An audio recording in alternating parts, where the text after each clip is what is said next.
Thanks, Jeff. Certainly nice to be here. This, I think, is really an important topic. And as Jeff alluded to, I think if we understand, and as we're beginning to understand, these gradations that are occurring in the esophagus, it really is the foundation for understanding the complications of reflux disease. And the important complications of reflux disease, as Para has pointed out numerous times, being the malignant complications, Barrett's and esophageal adenocarcinoma. So understanding what's going on in the esophagus is critical to understanding why we're seeing these complications. There are a lot of gradations that we could potentially talk about, and I'm not going to try to cover every one of them and make your head spin with all the different things that are going up and down. But instead, I'd like to build a framework so that you can understand the important issues. And then as we move forward, as Jeff has said, an explosion of research has happened in the last couple of years, such that we can now give fairly concrete answers to questions that even 2 years ago were fairly wide open. So with that, then, I think we can get a framework that you can build on as we see these new publications and new research projects coming out to understand exactly what's happening in the esophagus that's creating this problem for us. The esophageal luminal environment, if you really break it down and think about it, is determined by a combination of factors. And these have been covered in some of the very good physiologic talks that we've had earlier in the week. The efficacy of the lower esophageal sphincter and cura, the efficacy of the esophageal clearance, or the motility of the esophageal body, saliva formation. The luminal environment is going to be different in someone that has radiation therapy that had neck and can't make saliva than in a normal person. And then the quantity, the pH, and the composition of the reflux gastric juice are going to be critical parts of this luminal environment. The esophageal lumen is normally at a pH of around 6 to 7. Altered luminal environment is manifest as symptoms and or as mucosal injury, and paramount in that is this issue of metaplasia. Well, this is work that Ross Brenner, Cedric's son, did a number of years ago, and this shows normal subjects, and it's obvious that there is a gradient, and this has been alluded to previously. But as you look at the esophageal acid exposure, there's relatively little esophageal acid exposure in a normal person. There's more exposure at a higher pH than there is at a lower pH. And you see this every day when you look at a pH tracing. This is a dual probe pH study. In the distal channel here, you see that there's a lot more exposure to esophageal acid at a pH of around 3 or 4 than there is when you get down to the very acidic pH around 2 or so. And in the distal channel, there's a lot more acid in general than what you see at the proximal channel. So location makes a difference in both the amount and in the pH, or the intensity of the acid exposure. So the first concept is pretty straightforward. The closer to the sun, the hotter it gets. And this was nicely demonstrated in this article about a year or 2 ago.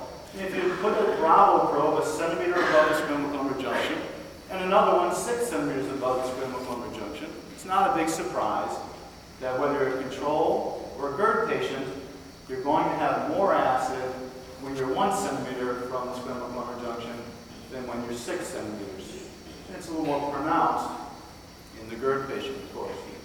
Steve, yeah. There's a paper floating around by Oberg's group that's going to show that in even higher numbers. Yeah. So you can argue about the amounts, but the concept is pretty straightforward. The closer you get to the stomach, the more acid you're going to show.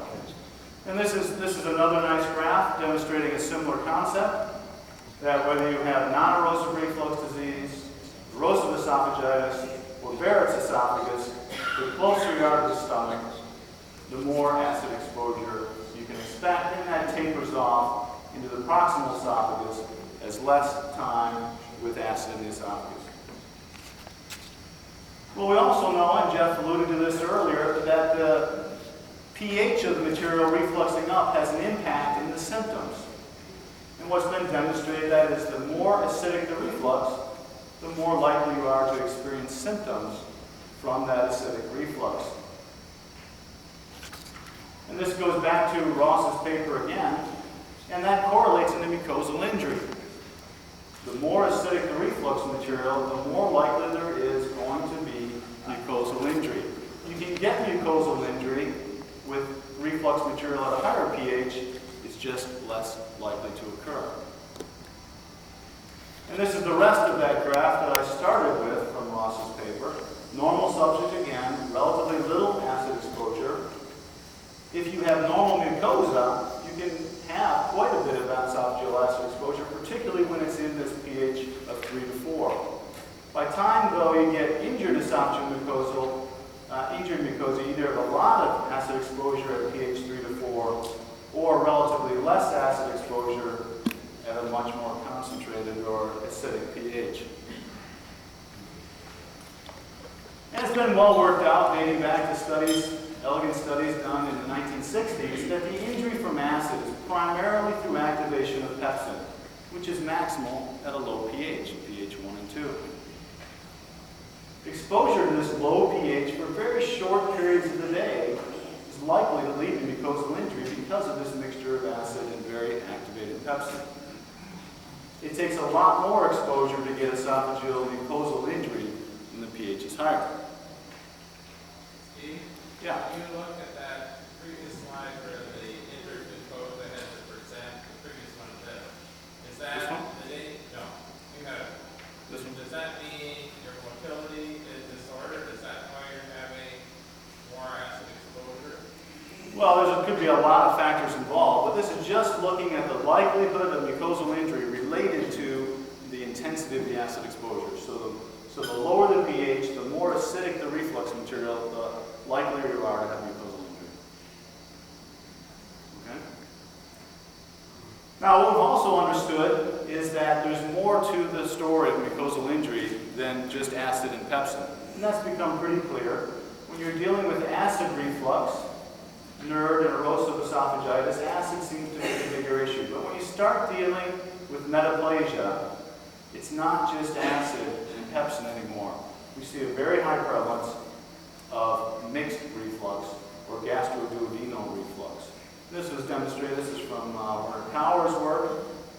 Same thing has been shown from the Cleveland Clinic. Again, the controls, the GERD patients, the Barrett's patients, and the remarkable difference really is this mixed reflux occurring when you have metaplasia. And this is Hubert Stein. Same sort of thing, normal volunteers, acid and abnormal bile exposure by the Billy test. GERD, no esophagitis, acid, erosive esophagitis, acid again, but you're starting to see this mixed reflux. When you get to Barrett's and cancer, there's really a heavy predominance of this mixed reflux going on.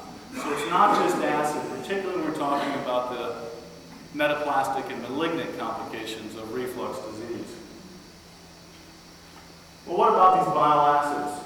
Most foregut bile acids are the conjugated forms, but we do get unconjugated bile acids in patients that are refluxing, and this has been studied. It's particularly a problem in patients with bacterial overgrowth. Those with chronic acid suppression and get bacterial overgrowth, these bacteria can deconjugate the bile acids, similar to what happens in the colon normally. It's the unconjugated bile acids, and we'll go through some more of this data in a little bit, that are really the most toxic to the foregut mucosa. And these list the most common bile acids that are found when you actually sample the reflux of patients with Barrett's esophagus. Now, an important concept about bile acids, they follow standard pharmacochemistry. And what that means is that at very low pHs, most of these bile acids are insoluble and precipitate out. When the pH is very high, around 7 or 8, they're ionized and generally unable to enter the cells. And each of the bile acids have different pKs and so forth. But the basic concept is that somewhere in this pH range of 3, 4, 5, and maybe 6, you're in the real danger zone where the bile acids are dissociated, unionized, and can enter the cells and potentially cause the most damage to mitochondria. Now, for a while, there was this debate, and Ronnie Fass wrote an editorial or a paper about this, the concept of whether reflux disease is really a spectrum or whether you sort of fall into a category. You're put in a box and you stay in that box. So is it esophagitis or metaplasia Barrett's, or is it esophagitis before metaplasia Barrett's? And that was a controversy about 2 years or so ago, but I think that's been pretty much settled at this point. kind of surprised it was even a controversy, because if you go back to the 1960s and read some of the descriptions, anecdotal descriptions of this, the answer is pretty self-evident. Here's a 66-year-old gentleman, 11-year history of reflux, antacid treatment. His first endoscopy in the 1950s showed esophagitis. He had biopsies showing squamous mucosa at 33 centimeters. 8 years later, he has a stricture. He gets another biopsy now at 22 centimeters, well above where the previous biopsy was. He has columnar mucosa. And then he has columnar line esophagus up to 19 centimeters, and now biopsy shows intestinal metaplasia. Same thing by Jankowski. A number of years later, 49-year-old gentleman. Esophagoscopy is listed here. 81, esophagitis. 89, columnar segment. 91, longer columnar segment. And then biopsy showing intestinal metaplasia and high-grade dysplasia at the proximal extent of the columnar segment. We'll come back to the proximal business in a minute. So, at least anecdotally, if you look at that, it's pretty obvious that it's not either or, it's one preceding the other. And I think the whole issue has been laid to rest by this ProGERD multi-center study, published a few years ago now in American Journal of Gastroenterology. And they followed a large number of patients. Here's 3,500 patients over 2 years. Found 45 of them developed new Barrett's esophagus that wasn't there at entry into the study. 34 short segments, 9 long segments, 2 they didn't measure the length, for an overall incidence of 1.3%. The important concept that I'm trying to get across here, though, is that whether you started out as NERD, or you started out with LA class A or B esophagitis, or LA class C or D esophagitis, you could end up having Barrett's. So you're not put in the category either you have esophagitis or you have metaplasia and you don't cross. Instead, you can start with esophagitis and end up as Barrett's esophagus.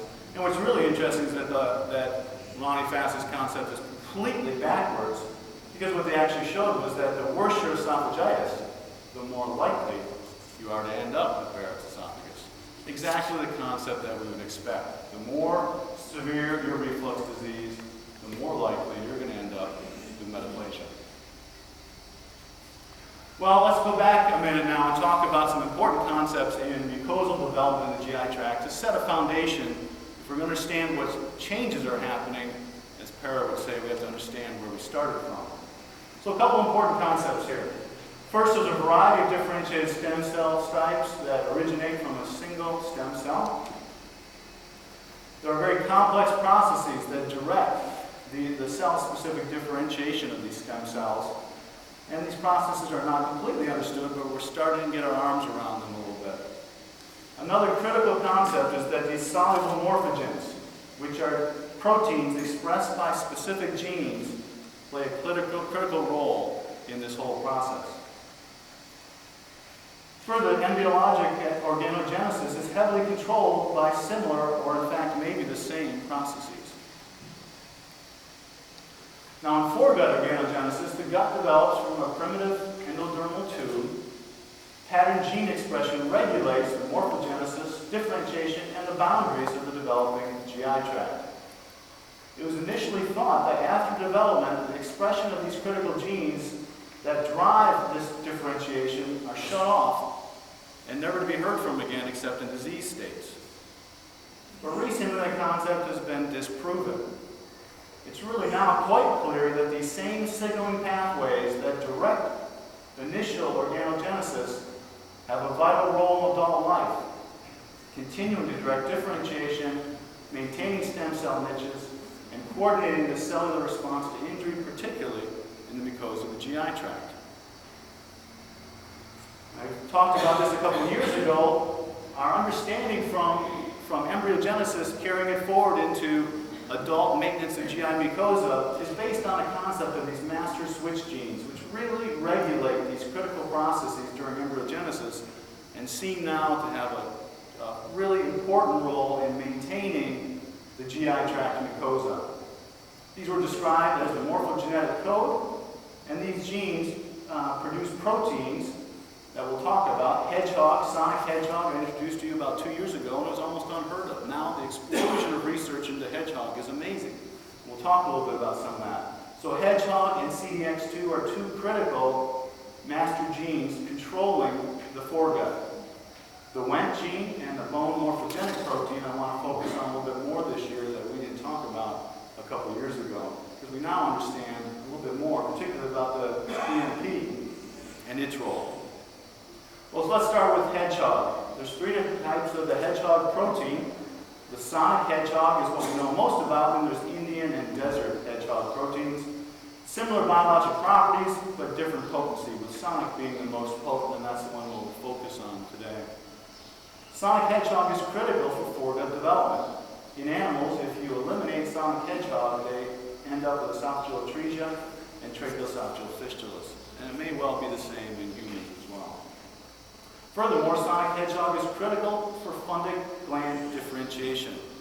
Without sonic hedgehog, you do not get parietal cells, you do not get normal gastric mucosa.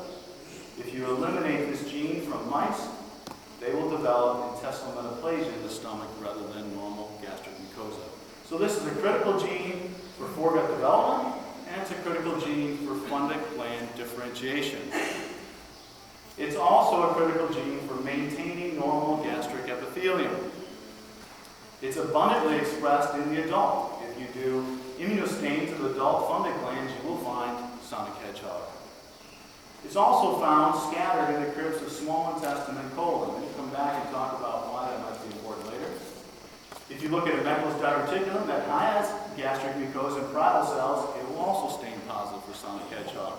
So anywhere there's parietal cells, sonic hedgehog is involved.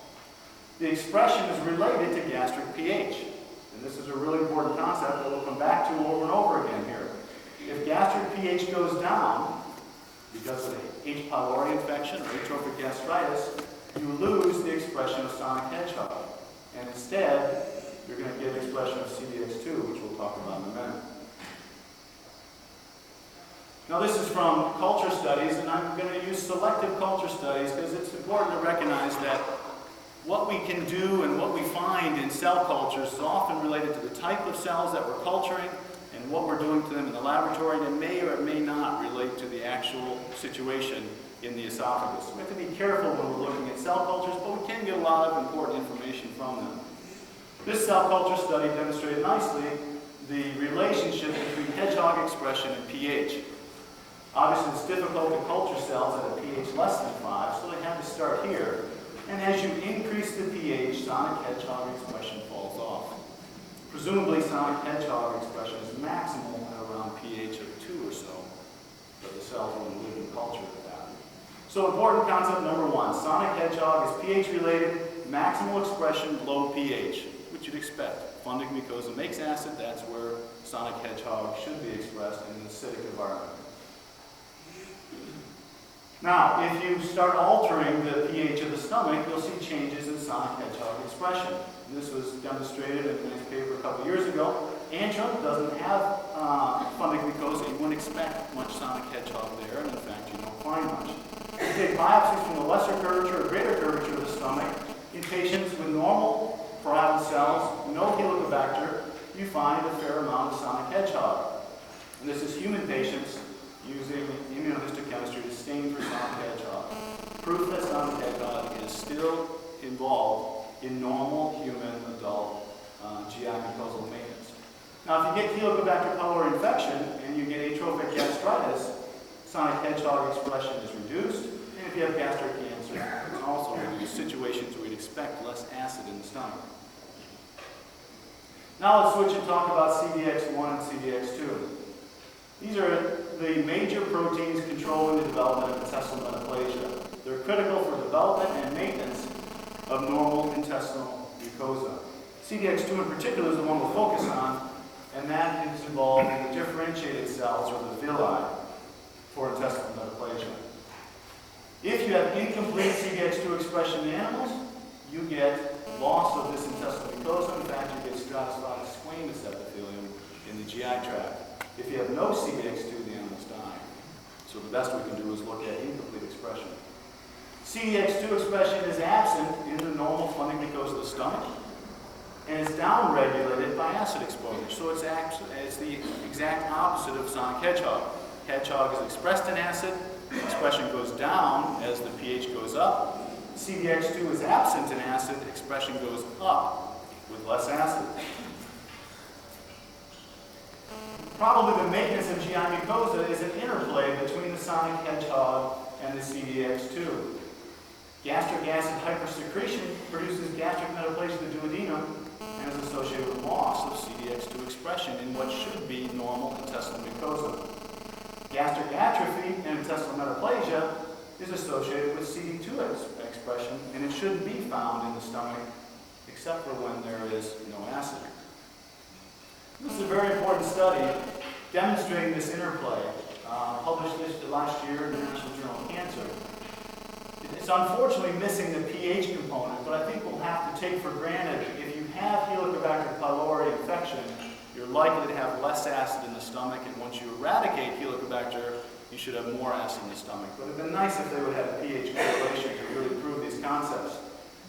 But what they did is took biopsies from the lesser curve in patients before and after eradication of Helicobacter pylori. And they carefully excluded patients with pain gastric intestinal metaplasia, with the expectation being that once you have intestinal metaplasia, the horse is out of the barn, and you aren't going to really reverse that process anymore. And that's been demonstrated with HP. But before you have intestinal metaplasia in the stomach, you just have the gastritis component, you can reverse some of those changes.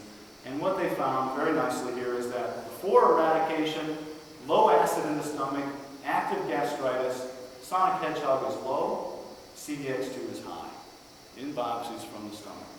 Once you got rid of the Helicobacter pylori, presumably restored acid production towards normal, suddenly sonic hedgehog is back up where it should be, and CDX2 is almost non-existent. So there's an interplay back and forth between these two that is pH related. That's a critical concept that we're going to come back to. Now, the other thing that's important to recognize is that CDX2 is connected mostly with incomplete intestinal metaplasia. Again, these are lesser curve biopsies, same investigator. Sonic hedgehog goes down, not a big surprise as you get intestinal metaplasia of the stomach. But what's important is that CDX2 goes up, but it really goes up in the patients that have an incomplete intestinal metaplasia, less so in patients with complete intestinal metaplasia. What's the significance of that? Complete intestinal metaplasia is more like small intestine. Incomplete intestinal metaplasia is the colonic type or the type we see in Barrett's esophagus. So CDX2 is connected with incomplete intestinal metaplasia, which is what we see in Barrett's. Now, bile acids and CD2 expression are connected as well. Bile acids, particularly the hydrochloric acid and cholic acid, stimulate CDX2 promoter activity in cell cultures. And this is a nice study. We'll go through a little bit of data from Rochester, Jeff Peters' group, CDX2 expression in human cell culture lines. And they use several different types. Highly upregulated by exposure to unconjugated but not conjugated bile acids. And this is some of the data from that study, looking at deoxycholic and penodeoxycholic acid, mRNA expression, looking at fold change increases in CDX2 expression. These are cultured squamous cells. These are the SEG1 cells from University of Michigan and adenocarcinoma cell line. And what you see is that based on the amount of bile that you provide and the length of exposure, you see stimulation and of expression of CDX2. And interesting, that's occurring in the squamous mucosa as well as the adenocarcinoma cell line. Now, the next one we're going to talk about is bone morphogenic protein 4. It belongs to the transforming growth factor beta, TGF-beta family. It's involved in control of cellular differentiation, migration, and proliferation. And, importantly, it's induced during inflammation and injury.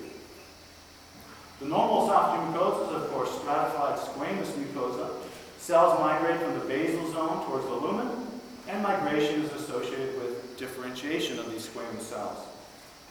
Now, importantly, the normal squamous mucosa does not express sonic hedgehog or CDX2. Also, it does not express bone morphogenic protein 4. Instead, normal squamous mucosa is controlled by the WNT signaling pathway. When we get esophagitis, there are no increases in sonic hedgehog or CDX2. I'm not going to show you that data. You can look up the papers, but there's no increase in sonic hedgehog or CDX2 with esophagitis. But bone morphogenic protein 4 is significantly upregulated in the presence of esophagitis. And if you looked at cultured squamous cells treated with this bone morphogenic protein 4, they downregulate changes, already got a differentiated cell, and it just changes to a different type of differentiated cell. The other is transformation of the stem cell, leading to different progeny than it had been producing previously. And there's evidence for both types of transformations in the GI tract and in the esophagus as well. There is evidence that you can take squamous cells and directly transdifferentiate mature or developing squamous cells into columnar cells. More likely, though, at least in a sustained manner, it's a stem cell change where the stem cells are converted to produce columnar progeny. Well, cardiac epithelium, we've talked a little bit about. It's a simple columnar epithelium, and depending on whether you're at Cleveland Clinic or USC, it's either absent or present in very small microscopic lengths in normal individuals. The length, as we demonstrated earlier this week, is associated with severity of reflux disease, but importantly, it's an unstable epithelium. It tends to either progress to intestinal metaplasia or regresses back towards exentocardiac mucosa. And as I'm going to demonstrate to you in a few minutes here, this progression or regression is almost certainly controlled by the pH and luminal contents and the expression of these master switch genes. Now, this was published just 2 years ago by our group, and at that time, look at all the question marks. Unknown, unknown, unknown, unknown. We filled in many of these gaps in the space of 2 years. And this is the fundamental concepts that I want you to take forward as we start thinking about this disease process. Wnt signaling, probably controlling squamous mucosa. BMP4 is probably involved in the transformation to cardiac mucosa. CDX2 is almost certainly the switch from cardiac mucosa to intestinal metaplasia. And sonic hedgehog is almost certainly the switch from cardiac mucosa to exentocardiac mucosa. So in the space of a few short years, we filled in these gaps, and it's going to be amazing what we find out in the next couple of years, I think. Well, let's focus then on these two issues, the transformation of cardiac mucosa either forward to intestinal metaplasia or back towards exentocardiac mucosa. And this gets back to our pH gradient that we sort of started with. This is another illustration. I think this was from Arizona, demonstrating in a patient with Barrett's esophagus the really massive amount of exposure of the esophagus to reflux gastric juice. This is the percent total time pH less than 4, over 25% of the day in the lower part of the esophagus, tapering down to 6.7 in the upper part of the esophagus. We've looked at this, and this is looking at it a little bit different, and this is the median or the mean acid exposure in patients with long segment Barrett's. In the distal Barrett's, it's more like stomach. The mean or median pH is up around 2 and 3. In the more proximal Barrett's, it's higher up at the mid-4 range. Those are important numbers to keep in mind, because these numbers are going to influence what's happening in these various portions of the esophagus. Low pH, 2.7, versus a higher pH up towards 4.5 or 5.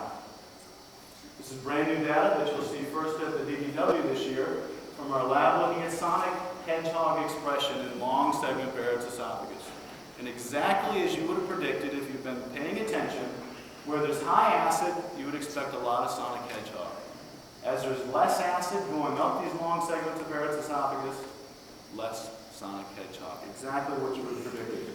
And CDX2, exactly as you'd predict as well. The lower part of the esophagus, more acid, less CDX2. Higher esophagus, less acid, more CDX2. This correlates then very nicely with what we'd expect.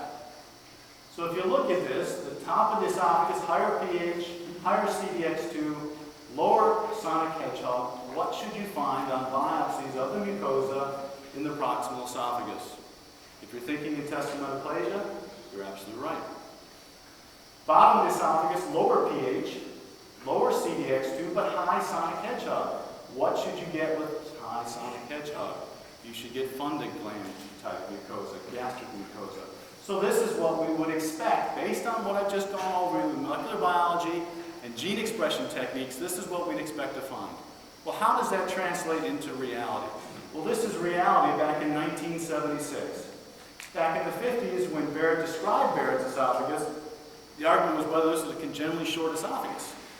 Then it got worked out, well, this is esophagus, but it's lined with gastric mucosa. Nobody really focused on the histology of that mucosa until Paul came around in 1976. And from his paper, if you look at it, it reinforces the concepts that we've now demonstrated years later with molecular biology techniques. What he showed was that the squamous esophagus turns to columnar mucosa. The red is all the columnar mucosa.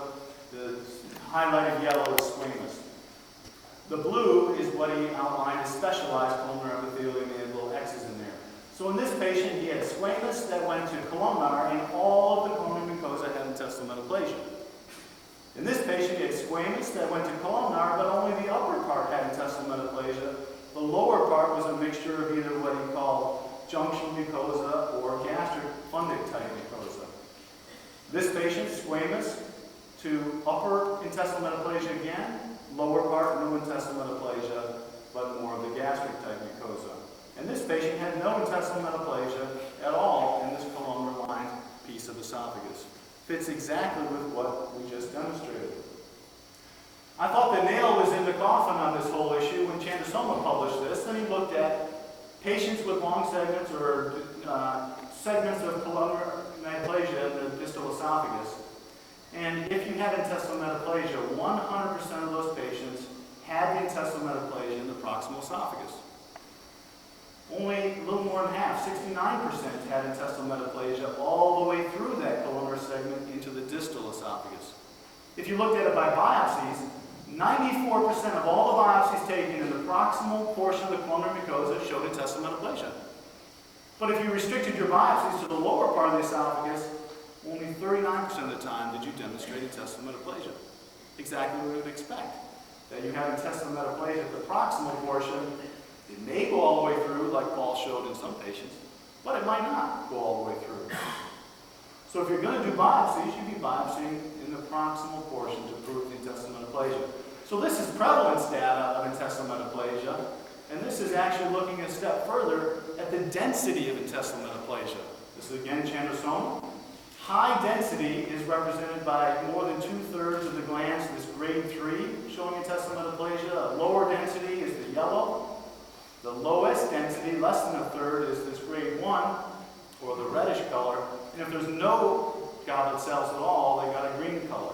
In the proximal esophagus, very high density as well as a high prevalence of goblet cells going down. But everybody had intestinal metaplasia. In the lower part of the columnar mucosa, 1/3 of patients had no intestinal metaplasia. Very rare do patients have a high density of goblet cells. So there's a difference in prevalence, and there's a difference in density of intestinal metaplasia straddling these columnar segments in the esophagus. If you put this all together in this kind of neat little graph here, you have stomach, you have distal esophagus, proximal esophagus. The pH is going up the higher you get. Sonic hedgehog I just showed you is higher down low. CDX2 is higher up high. You have more intestinal metaplasia and a higher density of goblet cells where the pH is higher and CDX2 is higher. So high CDX2, high pH, lots of goblet cells. So in that setting, it blows my mind that the American Journal of Gastroenterology would publish this last year. What were they thinking? I mean, these are smart people, too, involved in this study. I'm not going to spend any time on it. You can read it. After listening to this lecture, you ought to be able to understand the flaws in this study. But it blows my mind they suggest that you need 8 random biopsies to try to find intestinal metaplasia. Every one of you right now knows where to get your biopsies from. The top portion of the columnar segment, and you will find intestinal metaplasia every time if it's there. You don't need to be randomly digging around that columnar segment. If you're looking for dysplasia, different story. They were just looking for intestinal metaplasia. Crazy, crazy. All right, so cardiac mucosa is an unstable mucosa. And what concepts we've just outlined for you is that pushing it towards intestinal metaplasia, higher pH, bile acids are more active, decreased sonic hedgehog, increased CDX2. So this is what you're getting with high-dose proton pump inhibitors. But if you're not giving someone acid suppression, you're going this way. Absinthocardiac mucosa, lower pH, bile acids are less active, increased sonic hedgehog, decreased CDX2. But there's problems on this side too that we'll touch on briefly in a minute. Now, there's also a gradient for lots of things. And as I said, I'm not going to cover everything. But suffice it to say that if you biopsy and do gene expression analysis of the distal, mid, and proximal portions of these long segments of Barrett's, you'll find differential expression of a lot of genes. IL-1, IL-8, and COX-2 are maximally expressed proximally, whereas VEGF and cyclin D1 are maximally expressed distally, with a gradient going back and forth for all these things. What the importance of all these different things is, we're not entirely sure at this point. Now what's interesting though is we're using fish analysis in long segment Barrett's and found that aneuploid is relatively evenly distributed throughout these long segment Barrett's. So whether we looked in the proximal, mid, or distal, the percentage of aneuploid is pretty similar in those. So that seems to be relatively evenly distributed. The bottom line is though, when you have these gradients, and you've got acid, and you've got bile, and you've got pepsin, you've got COX, and you've got VEGF, and all these different things, at some point, there's a perfect storm where those conditions are just right, and you get that, an adenocarcinoma. Now, we don't understand exactly where that point is, and we don't know for sure what the implications of suppressing acid, or not suppressing acid, or vigorously suppressing acid, where we move that point, but suffice it to say, that point exists, and this is the consequence of that point. Now, interestingly, adenocarcinoma can occur anywhere within these Barrett segments. Initially thought it only occurred high. We've published it seems to occur more distally. In reality, it can occur anywhere. We're just looking at this. One of our fellows is putting this together now. 29 patients with very small tumors within Barrett's. No significant difference where these tumors are located. 37% in the distal, 28% in the mid, 35% in the proximal, third of the Barrett's. What's important, though, is that the tumors were significantly less likely to occur in areas with high goblet cell density. Now, you could have a patient with a lot of goblet cells up high, and he was probably the person that had the tumor in the mid or distal esophagus. But not everybody had a lot of goblet cells up high, as I showed you that goblet cell density slide earlier. Some people had very low goblet cell density up high, and those patients were the ones that got their tumors up high. So the most likely area to get a tumor is where there's very little goblet cells. And this is part of what Chanderson and I were bantering about the other day. Is the goblet cell just a marker for the conditions to exist somewhere within that columnar segment for that perfect storm to make a cancer? Or is that goblet cell really critical to be in that area for those perfect storm situations to happen? I don't think the goblet cell has to be there. I think the goblet cell tells you the weather conditions are right, the storm's coming. Now in that setting, this is the article I referred to when I was talking to Chanderson the other day. This was published just last year, and it's a group from England, and they looked at, we'll go through the details in a minute, but the title is Barrett's Esophagus, Intestinal Metaplasia is not essential for cancer risk.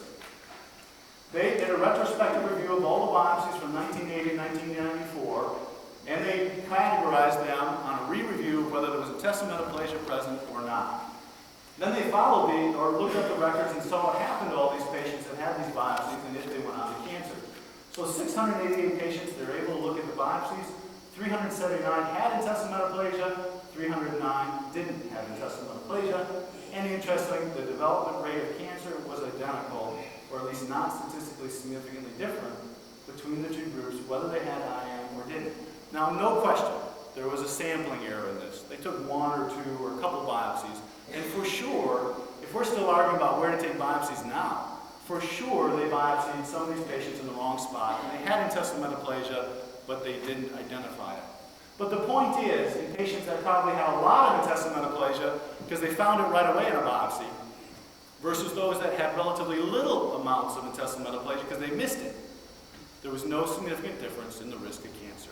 So I'm not sure that you have to have a goblet cell at every level in order for that level to be a risk for cancer. Very interesting study. So what are the implications for therapy? We'll wrap this up with these concepts. Acid suppression therapy pushes the curve to the right, what has been alluded to already. More CDX2, more intestinal metaplasia, and potentially more injury from bile acids. No acid suppression may increase sonic hedgehog and shifts the curve to the left, back towards fundic or exentocardiac mucosa, but there are acid-related problems. I don't have time to go into all these things, but you can read some nice papers related to nitric oxide production in these baric segments, to where the acid is hitting the swallowed nitrite, possibly enhanced proliferation. There's some banter back and forth about whether acid is promoting or restricting proliferation and generation of reactive oxygen species. So there's problems both directions. Bottom line is, I wouldn't know what to do if I was a gastroenterologist. Do I give a lot of medicine? Do I not give medicine? I can understand the sort of helpless situation that Phil was expressing in his t-shirt the first day, which says it is what it is. It's sort of a helpless, I can't do anything about it, I don't know what to do situation for the gastroenterologist. Fortunately though, there is another choice. Misfungification abolishes that gradient. We've demonstrated that. This is published 2 years ago now, looking at COX-2 expression. Elevated COX-2 before misfungification, normalized after misfungification. That gradient is eliminated. And this will hopefully be published at some point. We need a few more patients. With only 5 so far, we've demonstrated a decrease in aneuploidy after anti-reflux surgery. Very interesting. So in conclusion, it is what it is, represents the sort of helpless, I can't do anything, I don't know which way to go condition, expressed very nicely by Phil on his t-shirt the first day. But I would suggest there's another option. And reflux surgery becomes, it is what it is. And Phil, I invite you to join. See you, miss.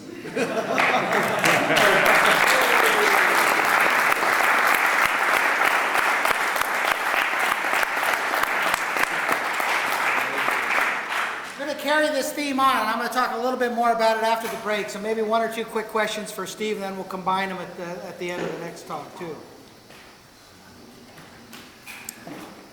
Rosanna? So higher pH, higher CDX2 expression, is that a reversible process if you change your pH or bring it down? Does it change the expression of CDX2? Yeah, that's a good question. I think once you have the columnar mucosa, it's very difficult to start changing those genes too much. It may be possible to revert it. The cardiac mucosa is the unstable mucosa. Once you go to intestinal metaplasia or backwards to exentocardiac mucosa, it's a lot less likely you're going to change things. Yeah, I think that's crucial. I think that's the pivot point that you can attack. Because that is an easily attackable point. Because I think if you manipulate the milieu, where there's cardiac mucosa, you can push it in one of the 2 directions. But once it goes there, it becomes a whole different ballgame. 1 more question. Steve, if you don't have cardiac mucosa, then if you're on PPIs, you'd be fine. If you change the pH, is that correct? If you did not have cardiac mucosa, so you didn't have that rudimentary mucosa to go one way or the other, then giving PPIs would be okay. That may be true, although if you look at some of the cell culture work, you can cause transdifferentiation in mature squamous cells by exposure to unconjugated bile acids, and they've done transfection studies where they actually put the gene for CDX2 in the squamous mucosa and transform it into columnar mucosa. As far as we know, that doesn't happen outside of the experimental lab, but I can't eliminate the... Hold that thought, Tom, because I'm going to argue that I don't think it happens that way. I don't think that cardiac mucosa is the branch point, and I'll try to convince you that. Well, it just makes a little sense, because I think when the guys do their ablation, and they put people on PPIs right away, Yep. Well, it seems like the squamous stays around, you don't get as much cardiac mucosa back. I mean, it would be an ideal if you could put every person at birth on PPIs. You'd like that. But, and then this problem will go away, of course. Might. That's a fascinating observation. It's going to take at least 5 years or more, I think, to really know that. And we haven't got that kind of good long-term follow-up. Keep thinking again. We'll take some more questions.